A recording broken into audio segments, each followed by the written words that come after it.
Guys, ఈ అభినవ్ అయితే criminal అని తేలింది. ఇప్పుడు చూడండి పోలీసులు ఇతన్ని ఎలా కొట్టి నిజం కక్కిస్తారో. నేను కేవలం కమిషనర్కి మాత్రమే సమాధానం చెప్తా.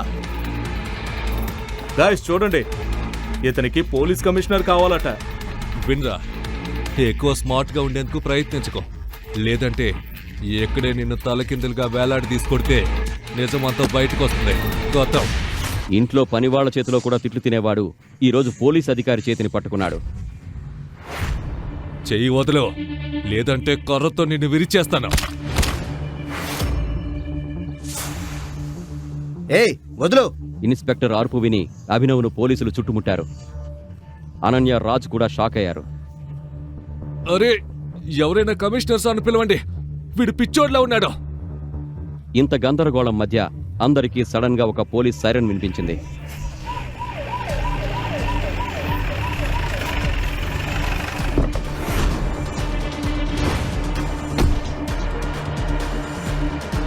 ఇక్కడ ఏం జరుగుతుంది? సార్,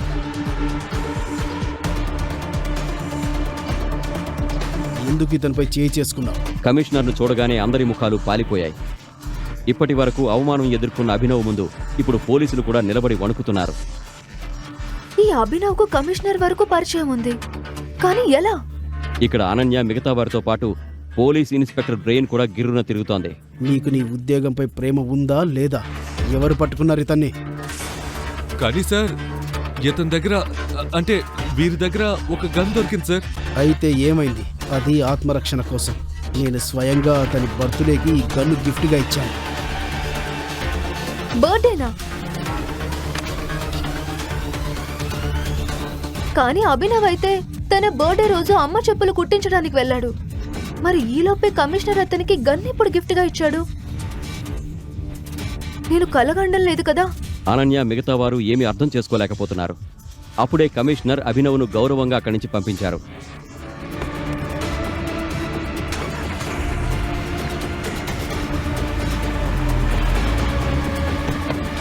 కానీ రాజ్ అభినవ్ను ఫాలో చేయడానికి కారులో వెళ్లబోతుండగా అప్పుడే పోలీస్ ఇన్స్పెక్టర్ అతన్ని ఆపాడు. ఎంత హడావుడిగా ఎక్కడికి వెళ్తున్నారు? ఈ అమ్మాయిలేంటి? బయటకు రండి.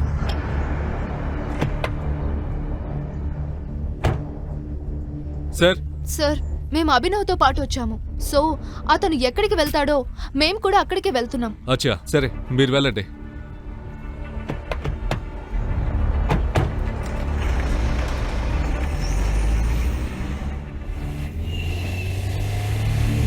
వారు అభినవ్ టాక్సీని ఫాలో చేశారు. టాక్సీ ఒక పెద్ద పాడుబడిన ప్రదేశం గుండా రోడ్డును దాటుతుండగా అప్పుడే ఆ సందులో నుండి సడన్ గా ఆ బ్లాక్ కలర్ కార్లు అభినవ్ టాక్సీ ముందుకొచ్చాయి. అభినవ్ టాక్సీకి ముందు వెనక ఆ కార్లు ఫాలో అయ్యాయి.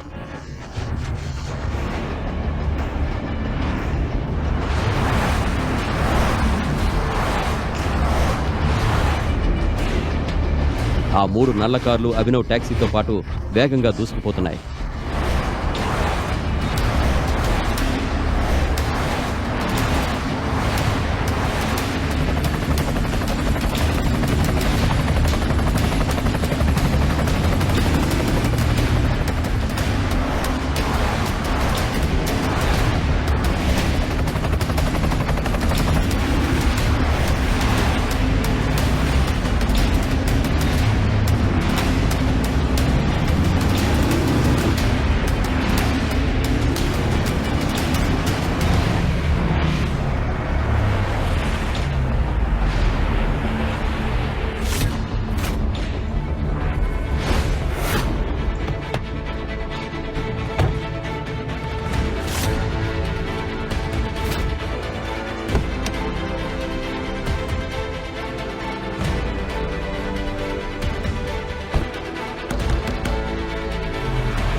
ఓ మై గాడ్!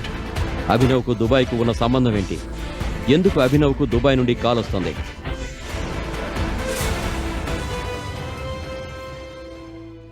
పేద డెలివరీ బాయ్ అభినవ్ను తన ఎక్స్ గర్ల్ ఫ్రెండ్ ఒక రిచ్ పర్సన్ కోసం వదిలేసింది. అప్పుడు ఏం జరిగింది? ప్రేమలో ఓడిపోయిన అభినవ్ పాపం తాగి 50 అడుగుల ఎత్తులో ఉన్న బిల్డింగ్ టెర్రస్ పైకెక్కాడు. వైభవి, నేను ఈ ప్రపంచాన్ని వదిలి వెళ్తున్నాను. నీ దుఃఖమే నన్ను చంపింది. నువ్వు ఆ రిచ్ పర్సన్తో సంతోషంగా ఉండు. నేను వెళ్తున్నాను. ఆ మజ్ను ప్రాణం ఇవ్వడానికి సిద్ధంగా ఉన్నాడు. కానీ విధి మరోలా మారింది. సడన్ గా అభినవ్ కింద పడిపోయాడు. కానీ ఎక్కడ పడ్డాడు?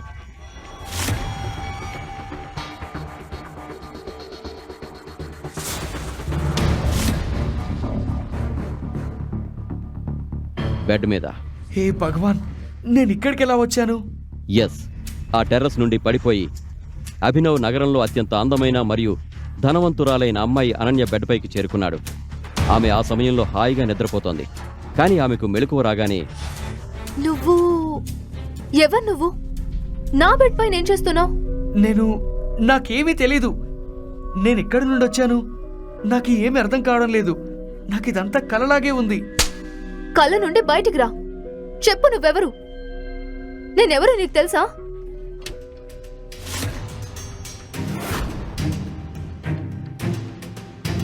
ఓ మై గాడ్! ఇక్కడ ఏం జరుగుతోంది సిస్టర్? ఈ బిచ్చగాడు నీ బెడ్రూమ్లో ఏం చేస్తున్నాడు? Colourful festival జరుగుతోందా? సన్నీ, నువ్వు ఇక్కడేం చేస్తున్నావు? అసలు ఆ ప్రశ్న నేను అడగాలి సిస్టర్. ఈ బట్టలు చిరిగిన వ్యక్తి నీ బెడ్రూమ్లో ఏం చేస్తున్నాడు? చూడు బ్రదర్, నేను ఇక్కడికి ఎలా వచ్చానో నాకు కూడా తెలీదు. నాకు తెలిసిందల్లా నేను టెర్రస్ పై ఉన్నానంతే. ఆ తర్వాత షట్ అప్! పోలీసుల్ని పిలిస్తే అప్పుడు నిజం బయటకు వస్తుంది. వద్దు సిస్టర్, పోలీసులకు ఏమీ చెప్పొద్దు. బహుశా నువ్వు మర్చిపోయినట్లుగా ఉన్నావు సింగ్ ఫ్యామిలీ మర్యాదనే. సింగ్ ఫ్యామిలీ అన్ని నిర్ణయాలు ఒకే వ్యక్తి తీసుకుంటారు. ఆయనే గ్రేట్ కింగ్ హరదేవ్ పాల్ సింగ్, అంటే మన పూజనీయులైన తాతయ్య. తాతయ్య పేరు వినగానే అనన్య నుదుటిపై చెమట పట్టింది.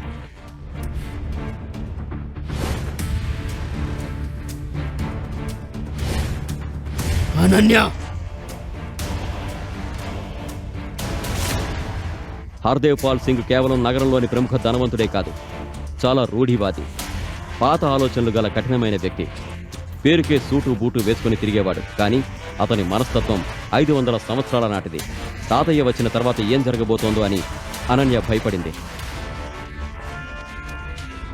అనన్య, బయటకు రా! తన తాతయ్య గట్టిగా అరవడంతో అనన్యకు గుండె ఆగిపోయినంత పనైంది. తాతయ్య? తాతయ్యకు బహుశా అంతా తెలిసిపోయిందని ఆమెకు అర్థమైంది. కానీ ఎలా? ఇంకా ఎంతసేపు ఈ పనికిమాలిన వ్యక్తితో బెడ్రూమ్లో ఉంటావు? బయటకు రా, తాతయ్య నీకోసం వెయిట్ చేస్తున్నారు.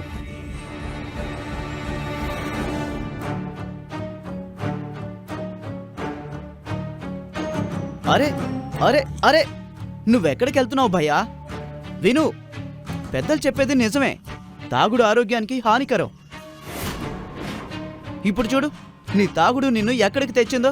మరి నా చెల్లిని మా తాతయ్య కోపం నుంచి ఎవరు రక్షిస్తారు? నువ్వొక డెలివరీ బాయ్వి, నీ పని అయిపోయింది.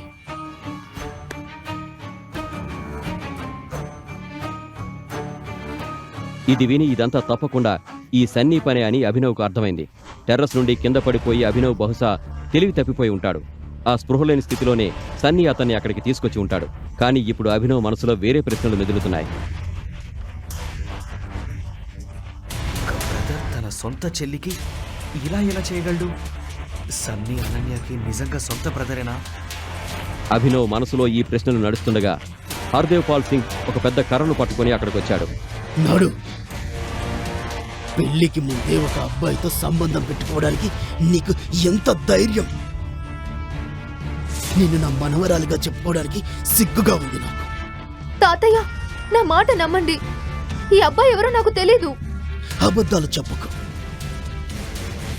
నాకంతా తెలుసు. నీకు అర్థమవుతుందా?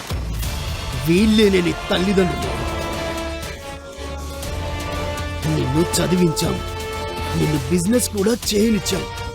అందుకేనా నువ్వు ఈ పనికి మాలిన వ్యక్తిని నీ గదిలోకి తీసుకొచ్చావు? హర్దేవ్ పాల్ అభినవ్ చేతి వైపు చూసి షాక్ అయ్యాడు.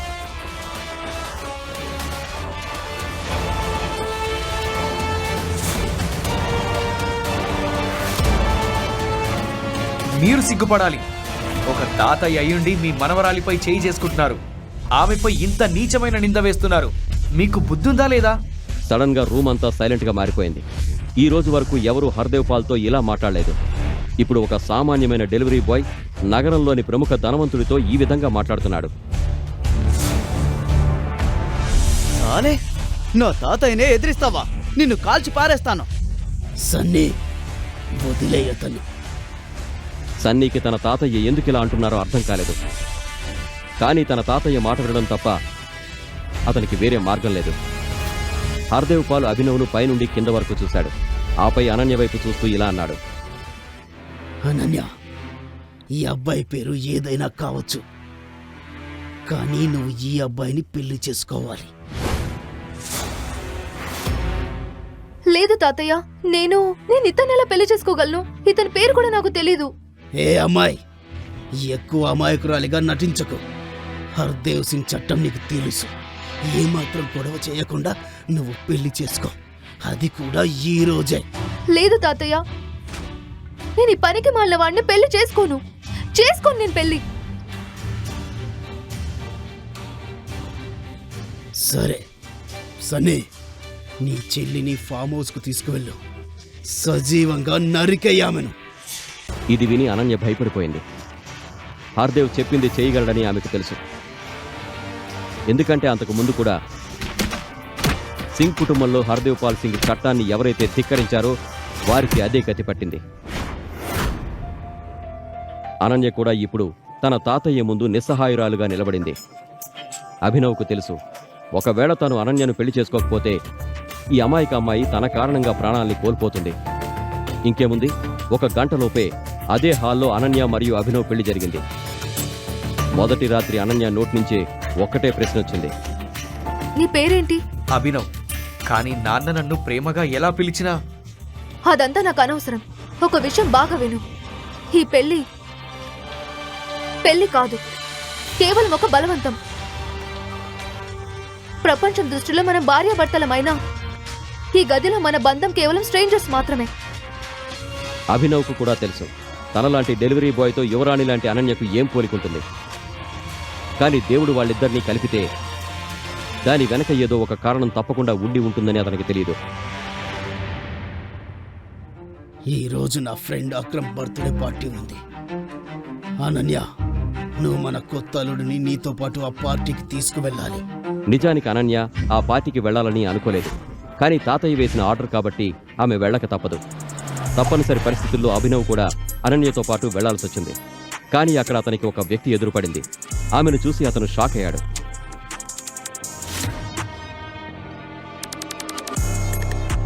వైభవి, నువ్వు ఇక్కడ? అవును, అభినవ్ ముందు నిలబడింది అతని ఎక్స్ గర్ల్ ఫ్రెండ్ వైభవి.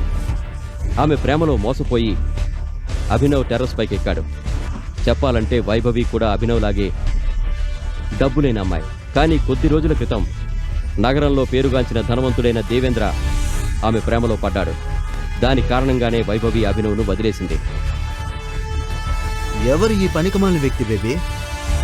ఓ, ఈ డెలివరీ బాయేనా నీ ప్రేమలో పడి టెర్రస్ నుండి దూకడానికి ప్రయత్నించింది? అవును బేబీ, ఇతనే ఆ దేవదాస్ వారసుడు. ఇక్కడ ఏదైనా డెలివరీ చేయడానికి వచ్చుంటాడు, అవునా? ఈలోగా అక్కడ ఇప్పటికే పార్టీలో ఉన్న సన్నీ వచ్చాడు. ఏంటి బావా, నువ్విక్కడ పిజ్జా అంటే డెలివరీ చేయడానికి వచ్చావా? బావా, నీ ముఖం చూస్తే నువ్వు ఒక పేద కుటుంబానికి చెందిన వాడిలాగే ఉన్నావు. కానీ ఇంత పేదవాడివా? డెలివరీ బాయ్ అయిపోయావు. చీ బావా. సన్నీ, నువ్వు ఈ వ్యక్తిని బావాని ఎందుకు పిలుస్తున్నావు? పొరపాటును కూడా నువ్వు అది నిజమని. అవును, నేను ఇదే చెప్పాలనుకుంటున్నాను. నా చెల్లి ఇతన్ని పెళ్లి చేసుకుంది. ఇతనే మా చెల్లి భర్త. ఇతనే నా చెల్లికి ప్రియమైన భర్త. ఇది విని పార్టీలో ఉన్న ప్రతి ఒక్కరూ నివ్వెరపోయారు. కానీ అందరికంటే ఎక్కువగా ఆందోళన చెందినవాడు అనన్యకు ఎక్స్ బాయ్ ఫ్రెండ్ చరణ్. లేదనన్య, నువ్వు ఇలా ఎలా చేయగలిగావు? నేనంత రిచ్ అండ్ హ్యాండ్సమ్ గా ఉన్నాను, నువ్వు ఈ వ్యక్తిని ఎలా పెళ్లి చేసుకున్నావు? అరే, ఈ పిచ్చిగాన్ని పెళ్లి చేసుకోవాల్సిన అవసరం ఏం వచ్చింది? అరే నేను చెప్తాను కదా చరణ్, నా ప్రియమైన చెల్లి ఇతన్ని ఎందుకు పెళ్లి చేసుకుందో. ఆపై చాలా నాటకీయంగా పెద్ద పార్టీలో ఆ అసాధారణ పెళ్లి గురించి సన్నీ చెప్పడం మొదలుపెట్టాడు. అనన్య, అభినవులు ఎలా దొరికారు, తాతయ్య ఎలా ఆర్డర్ వేశాడు, ఒక డెలివరీ బాయ్తో అనన్య జీవితం ఎలా ముడిపడింది.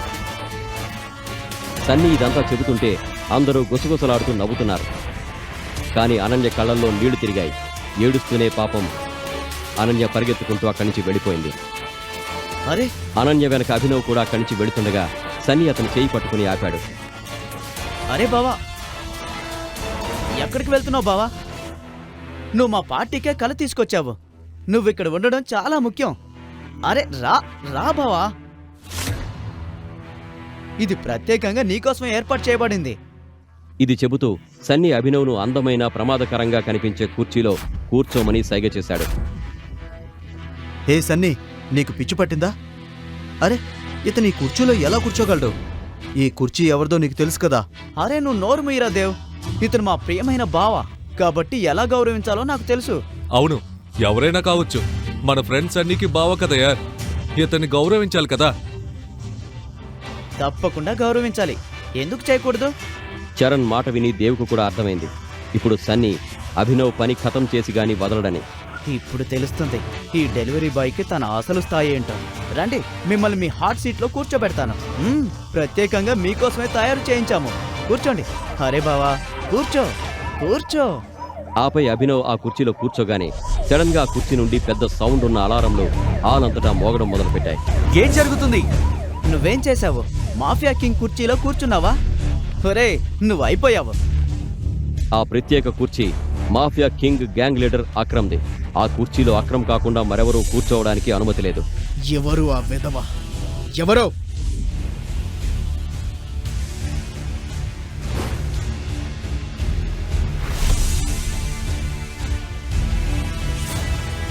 మాఫియా కింగ్ కుర్చీలో కూర్చోవడానికి ధైర్యం చేసింది. సూటు బూటు ధరించి చేతిలో ఒక ఇంపోర్టెడ్ సిగార్ పట్టుకుని అక్రమ్ అక్కడికొచ్చాడు. అలారం సౌండ్ విని ఎవరో మాఫియా కింగ్ కుర్చీలో కూర్చునే సాహసం చేశారని అతనికి అర్థమైంది. నువ్వేనా? ఇప్పుడు నిన్ను అక్రమ్ నుండి ఎవరు రక్షిస్తారు? సార్ సార్ నన్ను క్షమించండి, ఈ కుర్చీ గురించి నాకేమీ తెలీదు. అభినవ్ అక్రమ్ ముందు వేడుకుంటుండగా అక్రమ్ చూపు అభినవ్ ఉంగరంపై పడింది. ఆ ఉంగరంపై టైగర్ గుర్తుంది. ఆ ఉంగరం చూడగానే సడన్ గా అక్రమ్ ముఖంపై ఉన్న కోపం భయంగా మారింది. ఆ ఉంగరం చూసి అక్రమ్కి ఏదో గుర్తొచ్చినట్లుంది.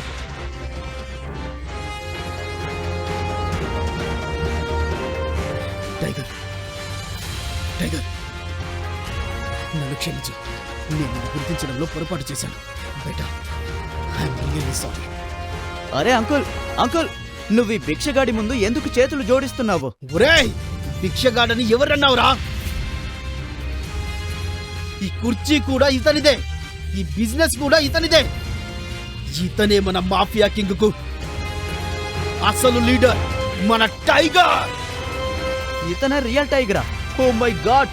అసలు అభినవ్ ముందు డేంజరస్ డాన్ అక్రమ్ ఎందుకు మోకాళ్లపై నిలబడ్డాడు? ఎందుకు అక్రమ్ అభినవ్ను టైగర్ అని పిలుస్తున్నాడు? అభినవ్ ఉంగరం చూసి అక్రమ్కు ఏం గుర్తొచ్చింది? ఇప్పుడు అభినవ్ అలియాస్ టైగర్ కథ ఎలాంటి మలుపు తీసుకోబోతోంది? ఈ ప్రశ్నలకు సమాధానాలు తెలుసుకోవాలంటే నెక్స్ట్ ఎపిసోడ్ వినాల్సిందే. క్రింద ఇచ్చిన లింక్ ని క్లిక్ చేసి పాకెట్ ఎఫ్ఎం యాప్ ని ఇన్స్టాల్ చేసుకోండి. Stay tune to pocket FM.